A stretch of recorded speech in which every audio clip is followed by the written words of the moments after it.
पश्चिम बंगाल में काउंटिंग पर latest update. Jangipur में टीएमसी 2500 वोटों से आगे चल रही है। आपको बता दें कि पश्चिम बंगाल में आज 3 सीटें ऐसी हैं जहां पर उपचुनाव हो रहे हैं, जिसमें भवानीपुर सबसे हाई प्रोफाइल सीट, इसके अलावा जंगीपुर है। और जंगीपुर को लेकर लेटेस्ट अपडेट यह आई है कि फिलहाल वहां टीएमसी शुरुआती दौर में जब बैलेट के वोट गिरे जा रहे हैं तो वहां पर 2500 वोटों से वो आगे चल रही है। पश्चिम बंगाल में 3 सीटों पर उपचुनाव चल रहा है और बड़ी खबर यह है कि तीनों सीट पर फिलहाल ममता बनर्जी की पार्टी टीएमसी आगे है। भवानीपुर की बात की जाए तो 1900 वोटों से फिलहाल ममता बनर्जी आगे चल रही हैं। भवानीपुर का चुनाव इस लिहाज से खास है क्योंकि भवानीपुर चुनाव अगर ममता बनर्जी हार जाती हैं तो उन्हें सीएम के पद से हटना पड़ेगा, इस्तीफा देना पड़ेगा। 3 नवंबर तक की डेडलाइन है जब उन्हें विधानसभा का सदस्य बनना पड़ेगा। ऐसे में पश्चिम बंगाल चुनाव बहुत ज्यादा महत्वपूर्ण हो जाते हैं उपचुनाव। और ममतापुर यहां पर फिलहाल ममता बनर्जी को लेकर खबर यह है कि उनका जो फासला है वोटों का वो बढ़ता जा रहा है। भवानीपुर से ममता बनर्जी अब 2800 वोटों से आगे हैं, तो 1900 के बाद अब 2800 वोटों से आगे हैं। और ये बड़ी खबर है, भवानीपुर सीट से काउंटिंग पर बड़ी खबर, 2800 वोटों से ममता बनर्जी आगे चल रही हैं। और ममता की पार्टी की तरफ से जो दावा किया गया है उसमें कहा गया है कि शाम होते होते जब सभी काउंटिंग खत्म हो जाएगी तब 50,000 वोटों से ज्यादा की गिनती से जीत उनकी होगी। हालांकि क्या होगा नतीजे, इस पर नजर हमारी बनी हुई है। तो रवि दत्ता हमारे संवाददाता हमारे साथ जुड़ रहे हैं। रवि, बैलेट पोस्टल की काउंटिंग शुरू हो गई है, 2800 वोटों से ममता बनर्जी आगे हैं। जरा यह समझाइए कितने दौर की ये काउंटिंग है, कितने वहां पर लोग हैं और 2800 से वोट आगे लीड लेना क्या कोई संकेत दे रहा है या हमें अभी और इंतजार करना पड़ेगा?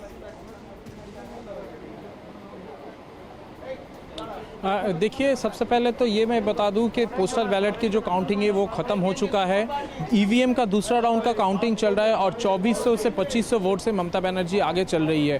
तो ये जो फासला है ये फासला बढ़ सकता है, जिसके बार बार मैं जिक्र कर रहा हूँ। कुछ ऐसे वार्ड्स हैं जहाँ से तृणमूल को एक वार्ड से 21,000 22,000 की लीड हो रखी थी लास्ट बार। वो जैसे वार्ड जाएंगे आप देखेंगे ये जो फैसले हैं, ये जो दरार है ये बढ़ता जाएगा। ये जो 2800 या 3000 या तो 2200 ये जो काउंटिंग्स हो रहे हैं ये आगे पीछे होते रहेंगे अभी कुछ राउंड्स तक। लेकिन एक टाइम के बाद आप देखेंगे यही अचानक आपका 20,000 से ज़्यादा फैसले हो जाएंगे। इसका कारण ये है इकबालपुर जो है 71 वार्ड, उस वार्ड में जैसे घुस जाते हैं तभी ये फैसला बढ़ जाएंगे। तो इसी का सबको इंतजार है कि जैसे 2 राउंड्स के पहले। हमारे साथ जुड़ी हुई है ताजा अपडेट के साथ। दीक्षा, टीएमसी का गढ़ बताया जाता है भवानीपुर को, लेकिन बीजेपी की प्रत्याशी प्रियंका टिब्रेवाल ने कड़ी टक्कर दी है ममता बनर्जी को। ममता बनर्जी का पश्चिम बंगाल का मुख्यमंत्री रहने का आज का दिन है, ये फैसला बहुत अहम है अगर वो इस सीट से जीतती हैं तो। जरा बताइए कि कितने बजे तक तस्वीर जो है वो क्लियर हो जाएगी, टीएमसी की जीत होगी या बीजेपी की?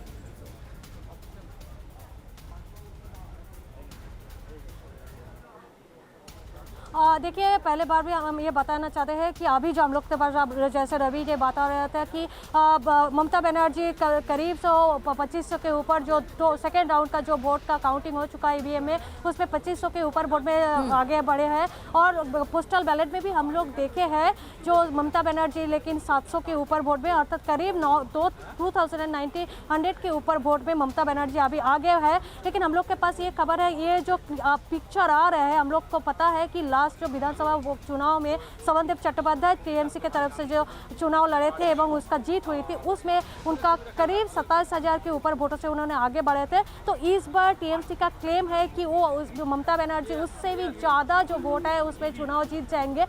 हम लोग जो अभी यहाँ का जो परिस्थिति है, जो खबर आ रहा है, कम से कम दोपहर तक ये क्लियर हो जाएगा कि टीएमसी आगे बढ़ेंगे तो कितना हजार में आगे बढ़ेंगे। लेकिन ये भी कहना है कि बीजेपी का जो प्रार्थी है प्रियंका टिब्रेवाल, वो भी लेकिन हम लोग देखे हैं कि बहुत अच्छे से फाइट दी है। कम से कम वो जो चुनाव का जब प्रचार था वो हर जगह पे पहुंचे थे प्रियंका। बिल्कुल कड़ा मुकाबला देते हुए नजर आ रही थी प्रियंका। रवि भी हमारे साथ जुड़े हुए। रवि, एक जानकारी दीजिए कि जिस तरीके से टीएमसी दावा कर रही है कि 50,000 वोटों से जीतेंगी ममता बनर्जी भवानीपुर सीट से, क्या लग रहा है ये दावा सच साबित होता हुआ नजर आ रहा है? अभी शुरुआती रुझान पर नजर डाले तो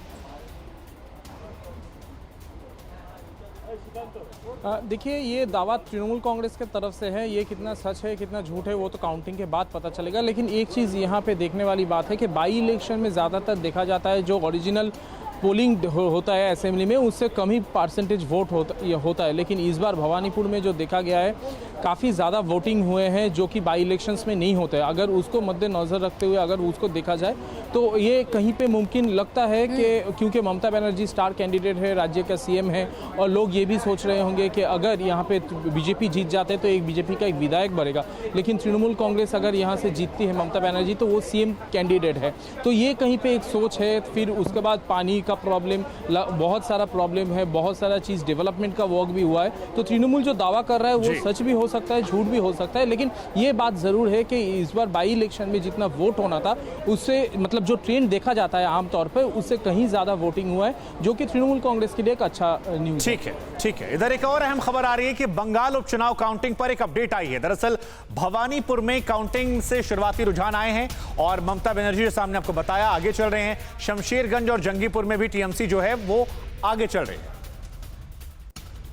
तो लगातार रवि हमारे साथ बने हुए हैं। रवि, जरा एक बात बताइए, शमशेरगंज और जंगीपुर में जो वोट परसेंटेज है वो अराउंड 75% गया था, जबकि अगर भवानीपुर की बात की जाए तो यहां 50s के अराउंड था। तो ये यहां पर वोट कम होना इसका मतलब क्या इसके कोई संकेत हैं? और वहां दोनों पर वोट परसेंटेज ज्यादा होना उपचुनावों में, इसके मायने क्या है? देखिए मैं सबसे पहले तो ये बता दूं, ये गलतफहमी लगातार हो रहा है कि शमशेरगंज और जंगीपुर में बाई इलेक्शन हो रहा है। वहाँ पे बाई इलेक्शन नहीं हो रहा है, वहाँ पे इलेक्शन हो रहा है क्योंकि चुनाव के समय जाकिर हुसैन पे जिस कदर हमला हुआ था और वहाँ पे जो आरएसपी कैंडिडेट थे उनका देहांत हो गया था और शमशेरगंज में भी वही हुआ था। उसके चलते वहाँ पर इलेक्शन हुआ ही नहीं था, वहाँ पर कोई अभी तक रिज़ाइन नहीं किया है। तो ये जो इलेक्शन हो रहा है शमशेरगंज और जंगीपुर में, ये बाई इलेक्शन नहीं हो रहा है, इलेक्शन हो रहा है। और ज़्यादातर आम इलेक्शन में देखा जाता है परसेंटेज जो होना चाहिए वोटिंग का वहां पे वही हुआ है। लेकिन पोलिंग परसेंटेज भवानीपुर में लगातार कम रहता है, हर वक्त कम रहता है। जो अगर आप देखेंगे असेंबली इलेक्शन में वहां पे भी ऐसा देखा गया था। शोभनदेव चट्टोपाध्याय जब कैंडिडेट थे तब भी यही 50 के आसपास वहां के पोलिंग परसेंटेज थे। तो इस बार भी जो हुआ है उसका ज़्यादा अंतर नहीं हुआ है। लेकिन भवानीपुर में बाई इलेक्शन में जो परसेंटेज होते हैं वोटिंग का, उस हिसाब से अगर देखा जाए तो काफ़ी ज़्यादा वोटिंग हुआ। चलिए, बड़ी जानकारी आपने दी, इसको हम कोशिश करेंगे अपनी स्क्रीन पे भी अपडेट कर दें कि शमशेरगंज और जंगीपुर जो है यहां पर दरअसल इलेक्शन हो रहे हैं क्योंकि पश्चिम बंगाल विधानसभा चुनाव के दौरान यहां पर इलेक्शंस नहीं हुए थे, जैसा कि हमारे संवाददाता रवि बता रहे थे। और भवानीपुर में जहां पर उपचुनाव हो रहा है वहां पर इस वक्त काउंटिंग चल रही है। ममता की साख जो है वो दांव पर लगी हुई है और फिलहाल वो आगे चल रही है। अंजलि, ये अपने आप में बड़ा दिलचस्प है। और दीक्षा से एक जानकारी मैं और चाहूंगी। दीक्षा, हमने देखा पश्चिम बंगाल विधानसभा चुनाव हुए और अभी भी हमने देखा है कि माहौल बिगाड़ने की कोशिश होती है वोटिंग के दिन भी और काउंटिंग के दिन भी। आज जरा बताइए कि सुरक्षा के कैसे बंदोबस्त हैं जब आज काउंटिंग हो रही है?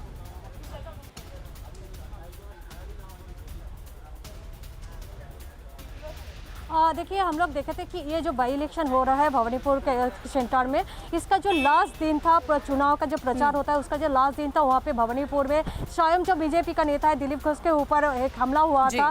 टीएमसी का सपोर्टर लोग उनके ऊपर हमला किए थे। वहाँ के जो सभा लास्ट मोमेंट का जो प्रचार सभा चल रहा था वहाँ पे भी हमला हुआ था।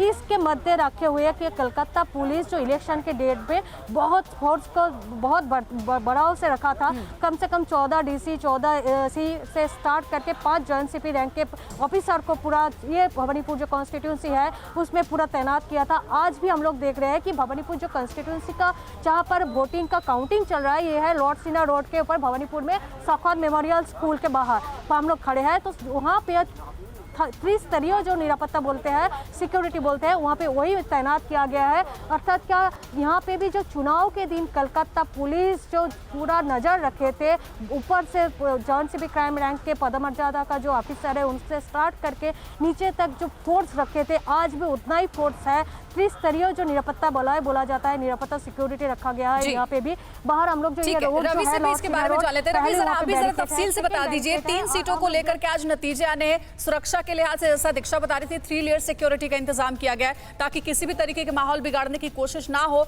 शरारती तत्वों की ओर से। सिक्योरिटी को लेकर के भी जानकारी दीजिए और साथ ही ये भी बता दीजिए कि बीजेपी का कॉन्फिडेंस आज के नतीजों को लेकर कैसा है?